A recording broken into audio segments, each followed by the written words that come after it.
Vous êtes professionnel RH et n'arrivez pas à suivre toutes vos candidatures? Chaque jour, vous devez naviguer entre plusieurs recrutements et s'y retrouver devient difficile? Alors vous êtes au bon endroit. Bonjour et bienvenue dans cette nouvelle vidéo. Je suis Sandrine Blin, consultante en ressources humaines, experte en stratégie de marque employeur et digitalisation RH. J'ai spécialement conçu pour les TPE et PME un accompagnement complet pour optimiser leur processus RH. Mon offre à 360 degrés inclut la mise en place d'outils digitaux performants comme Notion, une solution innovante qui peut transformer votre gestion RH. Si vous n'avez jamais utilisé Notion, ou si vous êtes curieux de découvrir comment cet outil peut révolutionner vos pratiques RH, restez bien jusqu'à la fin. Aujourd'hui, nous allons donc voir ensemble comment créer une base candidat, quelles sont les fonctionnalités liées à notre base candidat, et également comment créer un sommaire pour accéder à notre base de données. Allez, c'est parti, reprenons le contrôle de notre organisation avec Notion. Pour commencer, si vous n'avez pas d'espace Notion, vous pouvez déjà vous rendre sur leur site internet et cliquer sur Essayer Notion pour créer votre compte gratuitement. Voyons maintenant comment nous allons créer notre base candidat. Pour cela, vous pouvez cliquer sur le plus et ajouter une nouvelle base de données en vue table et cliquer sur Créer une table que nous appellerons Candidat. En cliquant sur l'en-tête, nous pouvons modifier les noms. En cliquant sur le plus, vous pouvez ajouter des nouvelles propriétés. Par exemple, un téléphone, une adresse mail, le poste, le service, CV,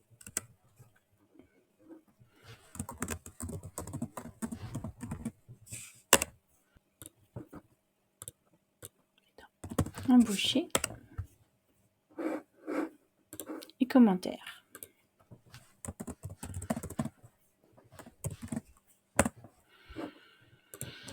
Nous pouvons maintenant organiser les colonnes dans l'ordre qui nous convient.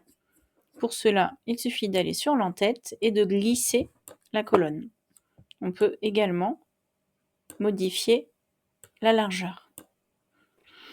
Vous pourrez constater en complétant un candidat test que chaque propriété peut avoir des options différentes.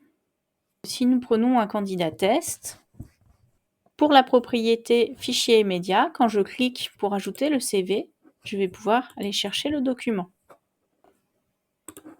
Pour le téléphone, ça va cliquer pour ouvrir une application pour téléphoner. Pareil pour l'email, quand je clique, ça me propose une application pour envoyer l'email. Autre fonctionnalité possible, pour le poste et le service, c'est un type sélection. Ça veut dire que à la première saisie, je vais devoir saisir le poste que j'ai créé, coiffeur par exemple. Par contre, si j'ai une nouvelle candidature pour le poste de coiffeur, il a enregistré la donnée et je peux recliquer dessus pour la réutiliser. Date et disponibilité nous ouvre un calendrier. Et nous avons également, par exemple, des cases à cocher. Dans l'onglet commentaires, nous sommes sur un type texte que nous pouvons personnaliser, par exemple, avec des emojis. Encore faut-il connaître le code des emojis. Quand on sélectionne le texte, il va pouvoir nous proposer la mise en forme. Donc je pourrais mettre en gras, italique, souligné, le barrer et même choisir quelques couleurs.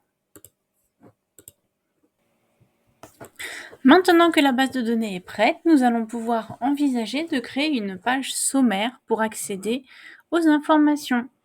Pour cela, nous pouvons cliquer sur le plus « Ajouter une page » et la nommer « Mon tableau de recrutement ». Nous pouvons choisir d'afficher différentes données. Déjà, en termes d'écriture, pour le moment, vous voyez que nous sommes limités à juste cette largeur-là. Si vous souhaitez faire plus large, il suffit d'aller sur les 3 petits points et de cliquer sur pleine largeur et texte de petite taille.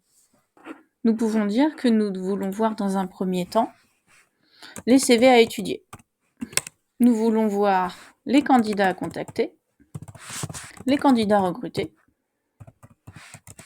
et pourquoi pas un graphique pour organiser toutes ces vues.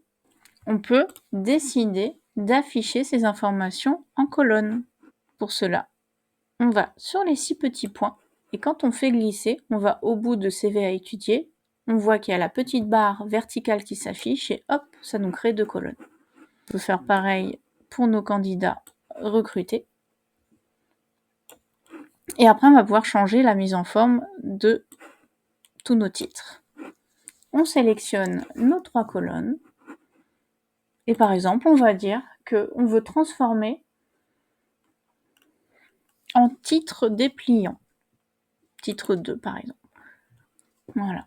Ça veut dire que maintenant, quand je clique sur la petite flèche, hop, ça monte et ça descend. Alors, mes CV à étudier, moi, je vais les mettre en gras orange. Les candidats à contacter, on va les mettre en bleu. Et les candidats recrutés,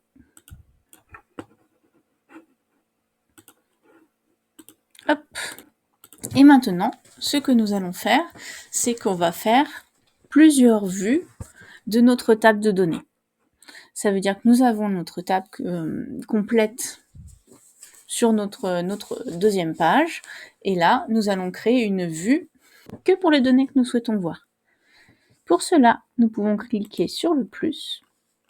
Et quand on descend, on peut arriver sur Vue liée base de données.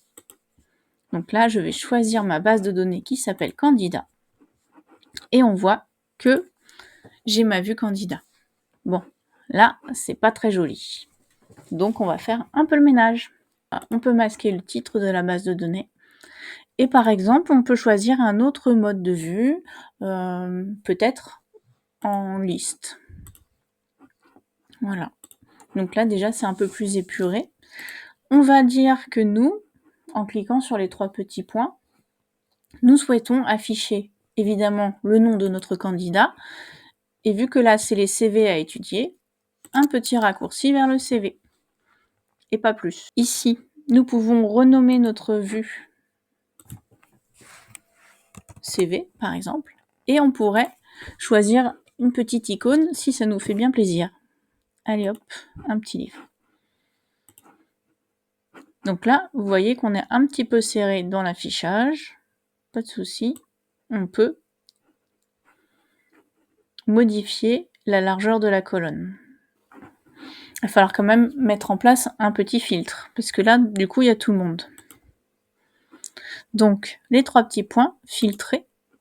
Et nous allons prendre que les personnes qui ont un état pas commencé. Et donc, ça sera Madame Test. Pour les candidats à contacter, nous pouvons, pareil, aller chercher notre base de données. Toujours notre base candidat. Et là, on va changer la visibilité et on va mettre une disposition galerie. Comme pour la vue précédente, on peut personnaliser. On peut masquer le titre, on peut se dire que nous, on veut pas de contenu, on veut des tailles petites et afficher l'icône de la page. En termes de propriétés affichées, là, vu qu'on est censé contacter notre candidat, on pourrait imaginer qu'on y met le téléphone et l'email.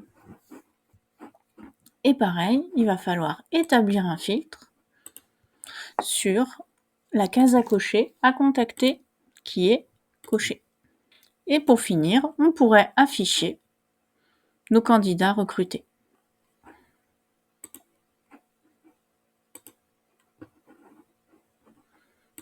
Et là, pour vous montrer, on va changer la vue, on va la passer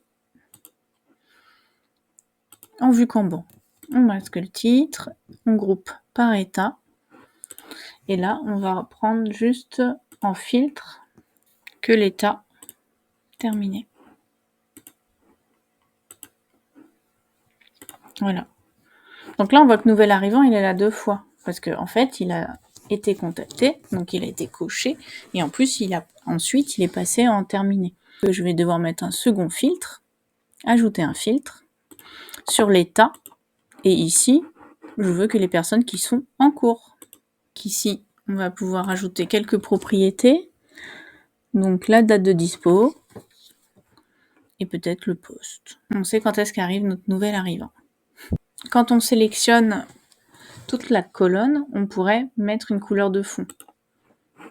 Si jamais en 3 colonnes, là, ça fait un petit peu serré, pas de problème. On pourrait dire que nos candidats à contacter, ils vont ici, etc. Donc là, tous les blocs, à chaque fois, vous pouvez les disposer comme vous le souhaitez.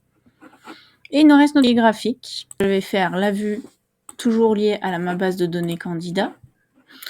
Et là, je vais transformer ma vue